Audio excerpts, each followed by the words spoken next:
오늘도 하나님께서 축복하시는 참으로 복된 날입니다. 하나님의 연희가 함께 하시길 원합니다. 오늘은 사무엘하서 제23장에서 상고하겠습니다. 사무엘하서 제23장에서는 다윗이 성령님의 은혜를 통하여 천국과 지옥에 대하여서 선포합니다. 사도행전 2장 30절에서 다윗을 향하여 선지자라고 말씀하고 있습니다. 그러므로 오늘 사무엘하서 23장에서는 다윗이 선지자의 위치에서 왕의 위치, 선지자의 위치, 선지자로서 성령 충만받은 선지자의 위치에서 다윗은 천국을 예언합니다. 또한 지옥을 예언합니다. 사무엘하서 23장 1절 이하를 통하여 다윗은 고백하기를 하나님의 영이 나에게 말씀하시도다. 하나님의 성령님께서 다윗에게 충만하게 임하셨고 하나님의 영 성령님이 다윗에게 말씀을 주십니다. 이때에 다윗은 성령님을 통하여 하나님의 말씀을 받아서 예언합니다. 다윗의 혀에 하나님의 말씀으로 충만하다고 고백하고 있습니다. 성령님의 능력으로 내 입에 하나님의 말씀으로 충만하다면 이것보다 더 은총이 어디 있겠습니까? 이것보다 더 복된 일이 어디 있겠습니까? 성령 충만, 성령님이 다윗에게 말씀하시고 다윗의 입에는 하나님의 말씀으로 충만하였어. 다윗은 천국에 대하여서 증거하지 않으면 심장이 뜨거워서 견딜 수 없는 영적인 체험을 합니다. 다윗은 지옥에 대하여서 하나님의 말씀을 그대로 외치지 않으면 하나님 앞에 두려워서 견딜 수 없을 정도로 하나님의 말씀을 받아 하나님의 말씀 그대로 대언합니다. 바로 대언자, 선지자는 대언자죠. 대언하다. 나비 대언하는 선지자, 나바 대언하다. 다윗은 성령님을 통하여 말씀을 받은 그대로 지옥에 대하여 대언합니다. 천국에 대하여 대언합니다. 나바 대언합니다. 이것이 선지자로서 중요한 사명입니다. 다윗은 천국에 대하여 고백하기를 하나님이여, 하나님의 은총 가운데 어렵게 사는 자, righteousness of God, 어렵게 사는 자가 복 있는 자입니다고 고백합니다. 최대 미스바트 헤세드로 살아가는 자가 가장 복 있는 자라고 다윗은 예언자로서 고백합니다. 대언합니다. 최대 righteousness of God, 미스바트 정의요 진리입니다. 그리고 심판이라고 하는 의미가 있습니다.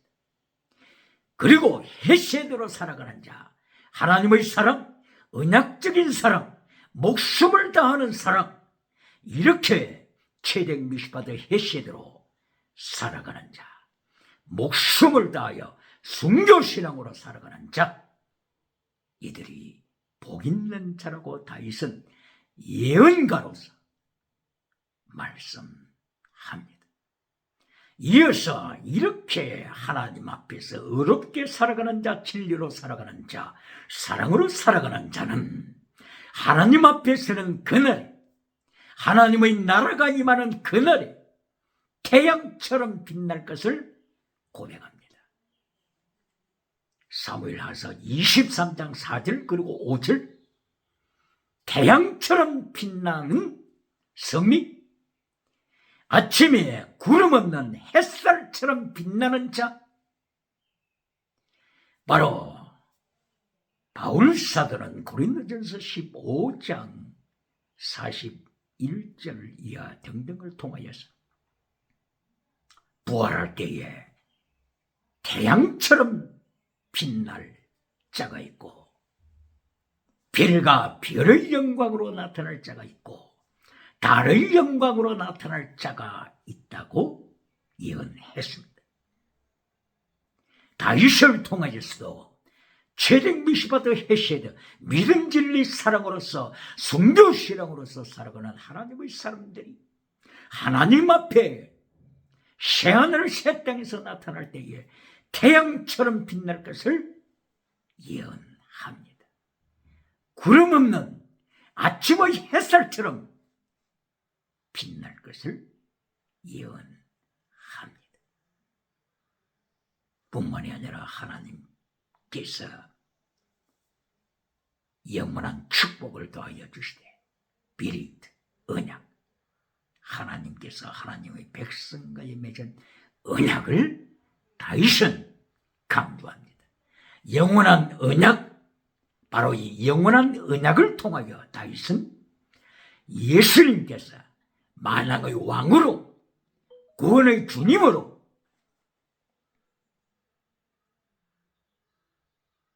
임하실 것을 강조함으로써 예수님으로 말미암아 영원한 천국을 말씀하고 있습니다. 영원한 언약, 비릿, 카라트 비릿, 예수님의 보혈을 통한 언약, 이리하여 셀베이션, 예수님의 이름으로 구원을 받고 그리고 디자하여 모든 소원에 대하여 하나님께로부터 성취함을 받는 영원한 천국의 모습을 예언하고 있습니다. 디자하여 천국 가서 하나님 앞에서 우리의 소원이 뭡니까? 상급 받는데 승리하는 시간을 갖는 것입니다. 상급 받을 때 섭섭한 순간이 아니고 영원히 승리하는 순간이 되도록 영원한 웃음을 지을 수 있는 순간이 되도록 다윗은 어렵게 산다, 최적 미시바드의 헤세드, 순교 사랑으로 살아간 자, 하나님 앞에서 가졌던 소원 성취가 천국에서 영원토록 이루어짐을 예언하고 있습니다. 그런가 하게 되면 사무엘하서 23장 6절 7절을 통하여 지옥의 모습을 선포합니다. 빌리알의 자식들에 대하여서 다윗은 예언합니다. 빌리알 사탄입니다. 빌리알의 자식, 사탄의 자식입니다. 이들은 가시나무와 같다고 예언했습니다. 가시나무와 같이 하나님의 불심판에 불태워질 것을 예언하고 있습니다. 다윗은 예언자로서, 나비, 선지자로서 천국에 대하여 지옥에 대하여 예언하고 있습니다. 지옥에 대해서는 불타는 곳임을 예언하고 있습니다. 이곳에 떨어지는 자는 벨리알의 자식, 벨리알, 사탄의 자식이 이곳에 떨어져서 불 가운데서 고통할 것을 예언합니다. 이것이 사무엘하서 23장 6절 7절 선지자 다윗의 입을 통하여 성령님이 주시는 말씀을 다윗은 대언합니다. 할렐루야. 이리하여 마침내 8절 이하부터 다윗 왕의 군사들에 대하여 말씀을 하고 있습니다. 군사들에 대하여서 말씀을 할 때도 천국에서 누가 큰 상을 받느냐, 누가 상급 받는 그 시간에 실패하느냐, 바로 다윗의 군사들을 통하여서 예언하고 있습니다. 다윗의 군사 중에서 첫째 그룹의 세 사람, 야스보암, 그리고 엘르아살, 그리고 삼마. 야스보암과 엘르아살과 삼마는 다윗의 군사들 중에서 첫째 그룹 세 사람, 두목임, 군장입니다. 이들에 대하여 성경은 칭찬하고 있습니다. 두 번째 그룹 세 사람, 아비세, 그리고 버나야, 그리고 한 사람 이름은 기록이 되어 있지 않습니다. 둘째 그룹 세 사람 두목, 아비세, 버나야, 그리고 익명의 한 사람. 이들이 하나님 앞에서 칭찬을 받습니다.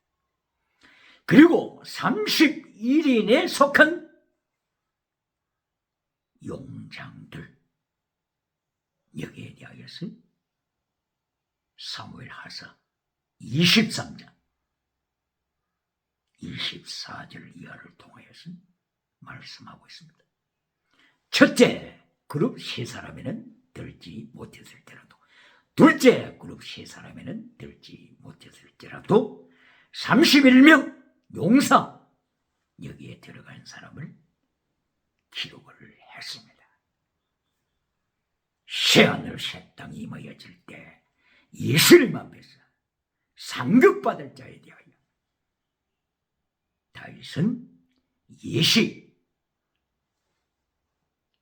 다윗은 예언합니다.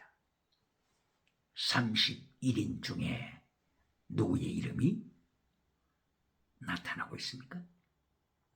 특별히 여기서 눈에 띄는 이름은 밧세바의 남편이었던 우리야, 햇사람 우리야, 다윗의 충신, 죽기까지 자기 사명을 감당했던 충신 우리야의 이름이 31명 용사 중에 기록되어 있습니다. 하나님께서는 우리야를 기억하신다는 것입니다. 그리고 밧세바의 부친 엘리암이 기록되어 있습니다. 밧세바, 다윗과 간통했던 밧세바, 마침내 다윗의 아내가 되었던 밧세바, 나중에는 솔로몬을 낳았던 밧세바, 밧세바의 부친 엘리암도 사무엘하서 23장 34절에 밧세바의 부친 엘리암이 31인 용사 중에 들어가 있습니다. 그런데 특별히 여기 특이한 것은 엘리암의 부친이 아히도벨이라고 기록이 되어 있습니다. 아히도벨이 누굽니까? 처음에는 다윗의 모사, 전략가, 다윗의 모사였다가 나중에는 다윗을 배반하고 떠났죠. 이래하여 압살롬에 붙어서 압살롬의 모사로서 압살롬을 위해서 일하다가 나중에는 자살로 목매어 죽고 말았죠. 이것이 사무엘하서 17장 23절 이하로 나타나는 말씀이죠. 바로 이 아히도벨이 밧세바의 할아버지로 나타나고 있습니다. 엘리암의 아버지, 부친 아히도벨. 이 아히도벨이 압살롬에게 모략을 전해줄 때 다윗의 아내 10명이 지금 예루살렘 궁궐에 있습니다. 백주에 저 여인들 10명과 간통하세요. 백성들이 지켜보는 가운데서 지붕에서 텐트를 치고 대낮에 간통하세요. 이리하여 압살롬은 부왕 다윗과 완전히 적이 되었음을 선포하세요. 그래야 군인들이 충성합니다. 이리하여 아히도벨은 압살롬 왕에게 부왕 다윗의 후궁, 다윗의 아내들과 간통하도록 모사를 주어서 엄청난 죄를 짓게 됐습니다. 그리고 압살롬이 실패할 것을 예견하고 다윗 왕이 다시 돌아오게 되어 정치를 하게 되면 아히도벨 자기는 비참한 최후를 맞을 것을 알고 있었기 때문에 자기 집에 돌아가서 모든 가사를 정리하고 목매어 죽었습니다. 바로 다윗에게 성령님께서 말씀하십니다. 천국과 지옥 여기에 대하여 말씀하십니다. 누가 지옥으로 떨어질 것인가? 누가 천국에서 큰 상을 받을 것인가? 다윗은 성령님의 말씀을 통하여 예언하고 있습니다. 누가 아히도벨이 될 것인가? 자살하는 아히도벨? 자살하는 사울왕? 누가 가시처럼 지옥에서 불태움을 받을 것인가? 예언하고 있습니다. 그런데 여기에서 특별한 것은 다윗 왕 시절에 온 군사력을 총괄적으로 지휘했던 자가 누굽니까? 전 군사를 지휘했던 군대 장관 요압 장군. 요압 장군의 이름이 나타나지 않고 있습니다. 요압 장군, 다윗을 위하여서 온 군대, 전체의 군대를 통솔했던 요압이 어디에 갔습니까? 이름이 없습니다. 첫째 그룹 3사람, 둘째 그룹 3사람, 그리고 31인 용사, 여기에도 없습니다. 성경은 그동안 계속해서 요압 장군에 대하여 요압이 그렇게 열심히 일은 했지만은 기회주의자다, 이렇게 성경은 계속 암시해 왔습니다. 기회주의자 요압은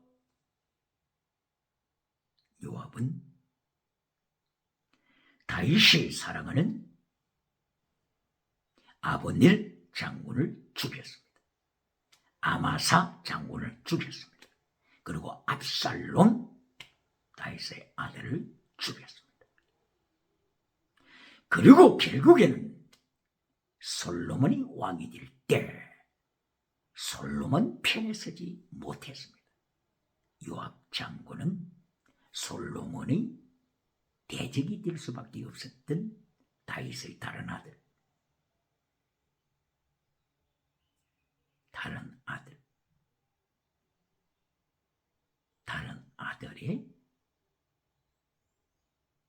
편에 서게 되어서 그 아들 이름이 아도니아, 이렇게 되죠. 이때 판단력이 너무나도 중요합니다. 요압은 다윗 왕이 지원했던 솔로몬 편에 서지 못하고 반대쪽 아도니아 편에 서서 결론적으로는 솔로몬을 대적하는 쪽에 서고 말았습니다. 이리하여 솔로몬이 왕위에 오르자 요압은 사형을 당하게 됐습니다. 요압은 일평생 다윗을 위한 용사로서 활동을 했음에도 불구하고 사무엘하서 23장 용사들 이름에 기록이 없습니다. 그리고 마침내 솔로몬 왕에 의하여 죽임을 당했습니다. 지금 성령님께서 다윗에게 말씀을 주셔서 다윗은 예언하고 있습니다. 하나님 말씀 그대로 예언합니다. 먼저 된 자가 나중될 자가 많다. 마태복음 19장 30절 이하. 먼저 된 자, 나중될 자가 많다. 성경은 결론적으로 말씀하고 있습니다. 나중된 자가 먼저 될 자가 많다.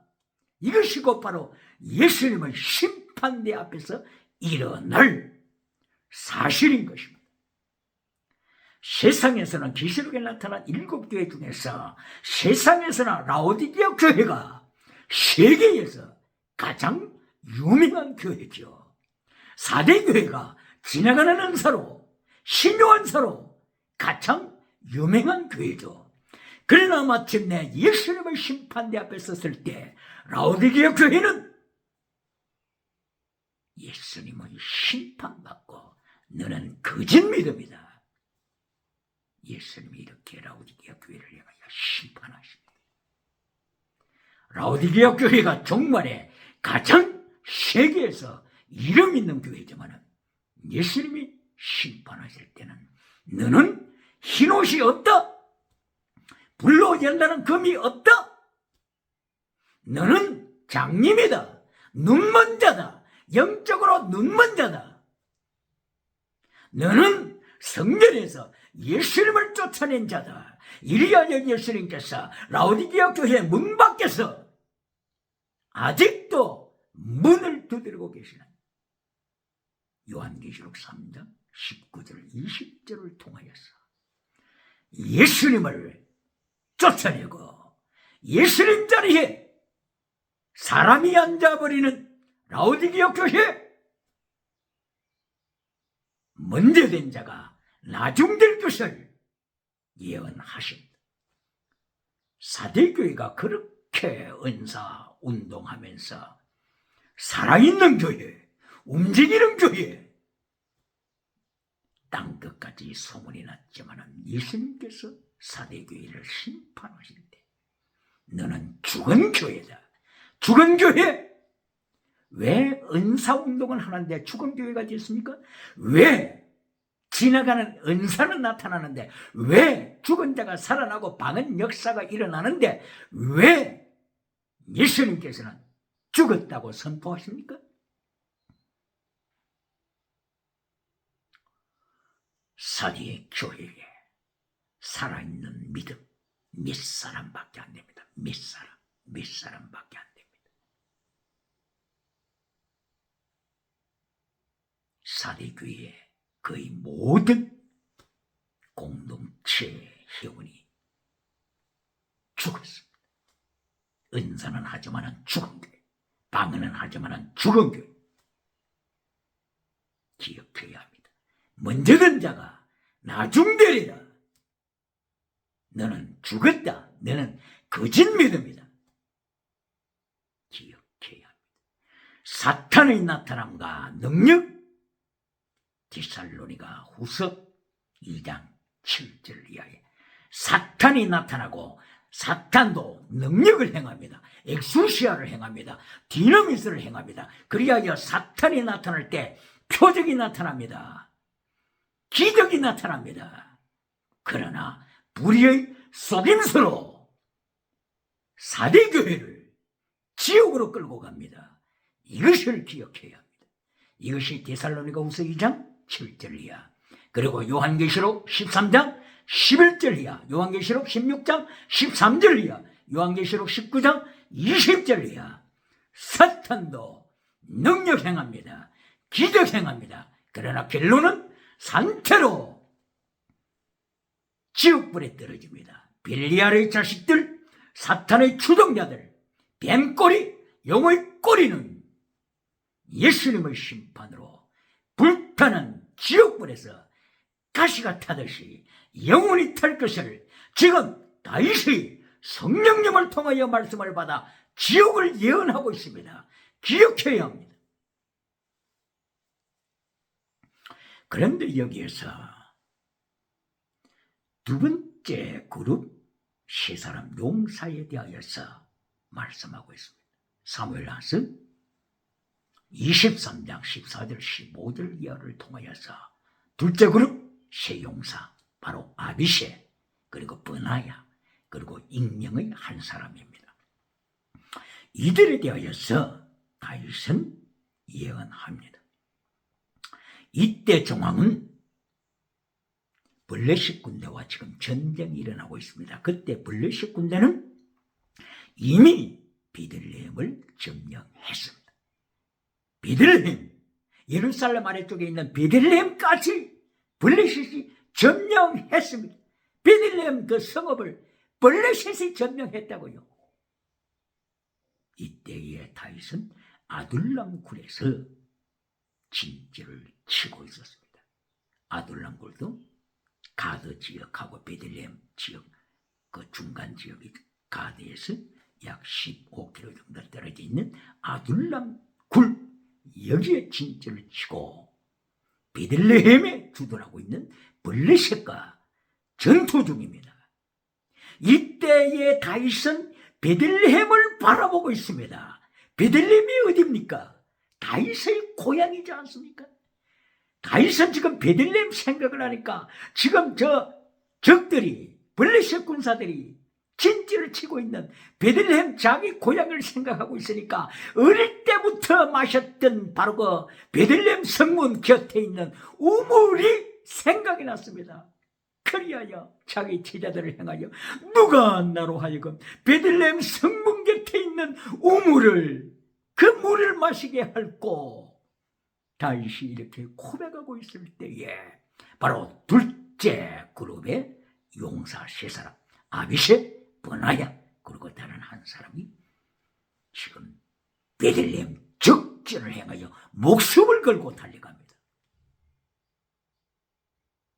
지금 블레셋 군들이 바다의 모래처럼 진지를 둘러싸고 있는데 아비세가 브나야가 다윗을 위하여 베들레헴 성문 곁에 있는 그 우물 물을 길어서 다윗에게 주기에 아둘람 굴에 거하고 있는 그 다윗 왕에게 물을 전달해 주기 위하여 적진을 껴들고 베들레헴 성문 곁에 가서 물을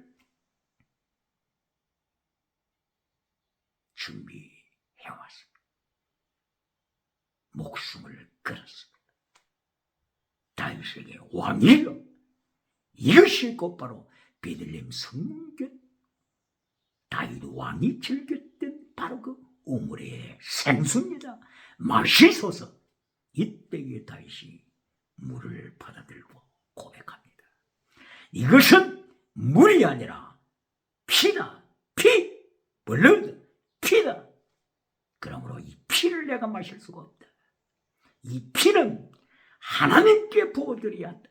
이리하여 다윗은 바로 이 물, 바로 이 피를 고백하면서 하나님께 부어드렸습니다. 바로 이것이 드링코프링 전제입니다. 드링코프링 전제. 드링코프링은 목숨을 주님 앞에 바친다고 하는 신앙 고백입니다. 다윗은 아비세, 브나야 세 용사가 하나님 앞에 자기 자신을 번제로, 자기 자신을 전제로, 드링코프링 전제로 하나님 앞에 드린 순교신앙을 다윗은 성령님에 의하여 예언합니다. 바로 이 전제신앙, 순교신앙, 성경 66권은 바로 이 순교신앙, 전제신앙을 명령합니다. 이것이 어디에 있습니까? 마태복음 22장 37절. 한 관원이 예수님께 나와서 선생님이여 신구약 율법 중에서 가장 큰 계명이 뭡니까? 첫째가 뭡니까? 이때에 예수님께서 말씀하실 때 목숨을 다하여 하나님을 사랑하라. 목숨, 순교신앙. 이것이 율법이요 선지자라고 했습니다. 율법, 모세오경, 선지자, 말라기까지. 바로 이것은 구약 전체가 순교신앙, 목숨을 다하여 하나님을 사랑하는 순교신앙을 가르치고 있음을 예수님이 친히 말씀하셨습니다. 구약 전체 순교신앙 강조합니다. 오늘도 범사복으로 메시지를 끝내버리면서 십계명을 잘라버리고 진리를 잘라버리고 순교신앙을 잘라버리는 미신자가 있습니까? 전쟁, 하나님 앞에 피를 부어드리고 하나님 앞에 물을 부어드리고 자기 자신을 하나님 앞에 산 제물로 부어드리는 순교신앙, 이것을 말씀합니다. 이리하여서 바울 사도는 빌립보서 2장 17절을 통하여 전제의 고백을 합니다. 내가 너희의 제물과 봉사에 내 자신을 전제로 드링코브링 전제로 부어드릴지라도 나는 기뻐하리라 너희와 함께 기뻐하리라. 오늘도 환난 피하여 천국 가서 멸류관 받으라고 가르치는 번영주의자가 있습니까? 지금 다윗의 고백을 기억해야 합니다. 전제 드링코브링 전제 신앙을 고백하는 바울 사도의 고백을 기억해야 합니다. 빌립보서 2장 17절. 내가 너희 제물과 봉사에 내 자신을 순교의 피를 흘려 전제로 바칠지라도 나는 슬퍼한다고 했습니까? 나는 기뻐하리라. 너희와 함께 기뻐하리라. 나와 함께 기뻐하자. 이것이 7년 환난을 맞이하는 성도의 자세입니다. 할렐루야. 7년 환난 피하여 천국 가서 멸류관 받으라고 하는 번영주의 메신저가 있습니까? 예수님의 순교 명령과 대체되는 메시지입니다. 이렇게 바울 사도가 전제의 신앙을 고백하여 마침내 바울 사도는 입술로 메시지로만 끝낸 것이 아니고 디모데후서 4장 6절 이제 로마 감옥에서 전제로 산 제물로 하나님 앞에 바쳐져서 순교하는 순간을 고백하고 있습니다. 어디에 있다고요? 디모데후서 4장 6절이요. 내가 이제 전제와 같이 부흥이 되었다. 내가 선한 싸움을 싸웠다. 내가 달려갈 길을 마쳤다. 내가 믿음을 지켰다. 내가 전제로 순교의 피를 흘린다. 나를 위하여 멸류관이 준비되어 있다. 의의 멸류관, 생명의 멸류관. 순교하는 바울 사도가 자기가 이제까지 고백해왔던 전제로 바치리라 고백한 것을 드디어 실천하면서 선한 싸움을 싸운 것을 고백합니다. 선한 싸움, 환난에 참여한 바울, 선한 싸움. 오늘도 번영주의자는 선한 싸움 싸울 필요 없다. 환난 피하여 천국 가라고, 천국 가서 멸류관 받으라고 예수님과 대치되는 메신저를 주장하는 자들이 있습니까? 이렇게 바울 사도가 전제로 자기 자신을 바쳐 순교의 피를 흘린 것처럼 환난에 참여하여 선한 싸움을 싸워 로마 군대와 싸워 로마 네로 황제와 싸워서 환난에 참여하여 자기 자신을 전제로 바쳐 순교의 피를 흘려 천국에서 멸류관 받는 반열에 든 것처럼 다윗 왕이 오늘 성령에 충만하여 자기 자신을 전제로 바치는 아빗에 번하여 이들의 순교신앙을 기록하고 있습니다. 할렐루야! 그것뿐이겠습니까? 7대 절기를 교회는, 기독교는 기억해야 합니다.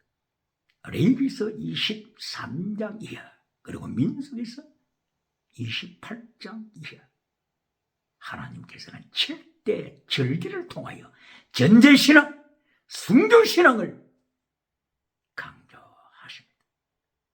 7대 절기, 유월절, 무교절, 초십절, 그리고 오순절, 그리고 나팔절기, 그리고 대속죄절기, 그리고 장막절기, 이렇게 7대 절기를 통하여 예수 그리스도의 사역을 가르쳐주고 있으며, 바로 이 7대 절기를 통하여 순교신앙, 드림고 프림, 전제로 바쳐라, 순교신앙을 가르치고 있습니다. 자, 특별히 추수하는 절기가 어느 절기입니까? 추수때 절기. 첫째 추수할 때 절기 초실절이죠. 그리고 그 다음 추수하는 절기 오순절이죠. 그리고 마지막 추수하는 절기 장막절, 초막절이라고 하죠. 추수하기 때문에 수장절, 수확하여 겨루는 수장절이라고 합니다. 이때는 범사복이 전제가 되고 있죠. 범사복. 추수를 하니까 범사복을 누리는 것이죠. 바로 이 범사복을 받기 전에 6월절이죠. 6월절 어린 양, 예수 그리스도의 피를 받는, 예수 그리스도 어린 양 대신 예수 그리스도를 가리키는 6월절 어린 양, 예수 그리스도께서는 나를 따르라 말씀하시잖아요. 자, 6월절 패스오버, 6월절 패스오버. 언제 패스오버 하나님께서 지나가셨습니까? 애굽의 가정에 장자를 죽였을 때, 장자, 애굽 가정에, 모든 가정의 장자를 죽였을 때 하나님의 백성들 가정의 장자는 죽이지 않았습니다. 이것이 건강복. 그리고 하나님께서 천사들을 보내서 애굽에 있는 모든 가축 첫째 수컷을 죽일 때 하나님께서 하나님의 백성들의 가축은 죽이지 아니하셨습니다. 패스오버 지나가셨습니다. 패스오버가 지나갔다. 6월절이죠. 바로 범사복을 받았습니다. 그런데 범사복으로 6월절이 끝났습니까? 6월절이 범사복으로 끝났습니까? 장자가 죽지 않은 복, 그리고 가축이 죽지 않은 복, 범사복, 건강복 받았습니다. 이것으로 끝납니까? 범사복이 결론입니까? 이것을 묻는 것입니다. 범사복이 메시지 결론입니까? 요한 3서 1장 2절, 범사복이, 건강복이 메시지 결론입니까? 요한 3서 1장 3절부터 6절까지의 진리를 잘라버리고 건강복으로, 기적복으로, 지나가는 복으로, 지나가는 은사로 메시지를 종결하는 메신저들이 있습니까? 땅의 범사복의 기도응답으로 메시지를 종결시켜 십계명을 잘라버리고 진리를 잘라버려서 기도응답 받고 다이처럼 간통하고 살인하는 이러한 종말에 타락된 라오디게아 교회로, 타락된 사대 교회로 만들어가는 메신저가 있습니까? 6월절을 통하여서 강조하시는 하나님 메시지, 하나님의 말씀은 속죄제를 드려라, 소제를 드려라, 그리고 번제를 드려라, 그리고 매일 드리는 전제를 드려라. 전제, 매일 드리는 전제, 아침에도 드리고 저녁에도 전제로 드리라. 유월절을 통하여서도 속죄제, 소제, 번제를 통하여 순교신앙 강조하고 있습니다. 매일 드리는 전제를 통하여서 바울 사도처럼 순교신앙, 아비새처럼 버나야처럼 순교신앙 기억해야 합니다. 초실절에도 하나님께서 전제로 바쳐라. 전제, 포도주죠. 포도주, 드링크 오프링, 포도주, 예수님의 피를 가리키고 있는 전제를 바쳐라. 피의 전제. 초실절은 원래 첫 곡식을 수확하는 날입니다. 그런데 땅의 복 범사복으로 끝났습니까? 하나님께서 명령하시는 것은 초실절에 전제를 바쳐라. 포도주를 부어서 바쳐라. 피를 바쳐라. 순교신앙을 강조하는 것입니다. 오순절, 오순절도 추수하는 절기죠. 밀 추수하는 절기죠. 밀 추수하는 범사복으로 끝났습니까? 7대 절기의 오순절기에도 번제를 바쳐라. 송아지를 번제로 바쳐라. 양을 번제로 바쳐라. 양의 새끼들을 번제로 바쳐라. 그리고 속죄제를 바쳐라. 그리고 소제를 바쳐라. 그리고 오순절에서는 특별히 또 전제를 바쳐라. 전제, 순교신앙, 포도주를 부어서 드링크 오프링으로 전제를 바쳐 바울사도처럼 순교신앙을 고백하라 말씀하신 것입니다. 장막절, 마지막 절기 장막절에도 마찬가지입니다.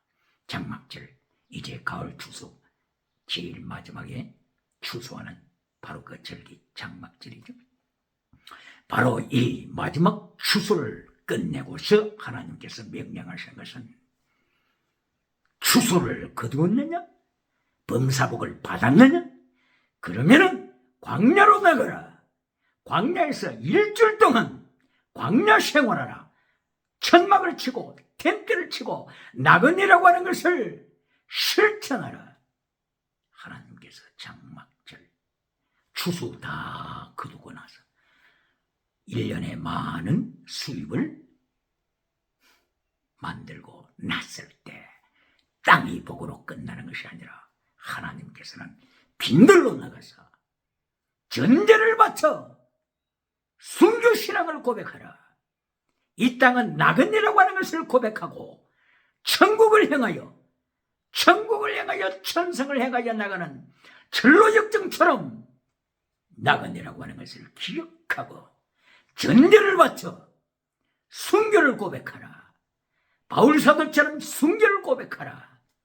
아비새와 버나야처럼 순교를 고백하라. 이것이 장막절, 추수하기 때문에 수장절 이렇게 말합니다. 모든 절기를 통하여서 범사복으로 끝나지 말고 결론은 전제를 바쳐라. 매일 아침 저녁으로 전제를 바쳐라. 바울사도가 고린도전서 15장 31절을 통하여 나는 매일 죽노라고 고백한 것처럼 아침에도 전제, 저녁에도 전제, 아침과 저녁, 시작과 결론이 전제로 삶을 드리는 순교신앙을 가져라 말씀하십니다. 명령하십니다. 다윗은 성령 충만하여 천국과 지옥을 예언했습니다. 천국에서 누가 멸관받습니까?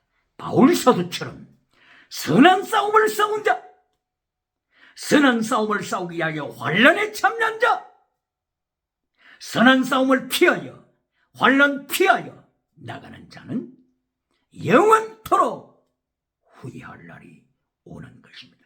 번영주의자를 따라가서는 안 됩니다. 바울사도를 따라가세요. 다윗 선지자의 말씀에 귀를 기울이세요. 전제, 아히도벨처럼 자살하여 가시처럼 되어서 영원토록 지옥에서 불타는 그 은혜에 참여할 자가 있고, 아비새처럼 버나야처럼 자기를 전대로 바쳐서 하나님께로부터, 예수님께로부터 영원히 빛날 상급을 받을 자가 있습니다. 요압은 온 군대를 통솔하는 자였지만 그 명단에 이름이 없다고 하는 것을 기억해야 합니다. 솔로몬에 의하여 죽임을 받았다고 하는 것을 기억해야 합니다. 오늘도 예수님의 3단계 메시지를 통하여, 오늘도 예수님께서 명령하신 마태복음 22장 37절, 목숨을 다하여 하나님을 사랑하라. 목숨, 순교신앙을 다하여 하나님을 사랑하러 가는 순교신앙으로 무장하여 성령의 역사가 충만하게 일어나기를 예수님의 이름으로 축원합니다. 할렐루야.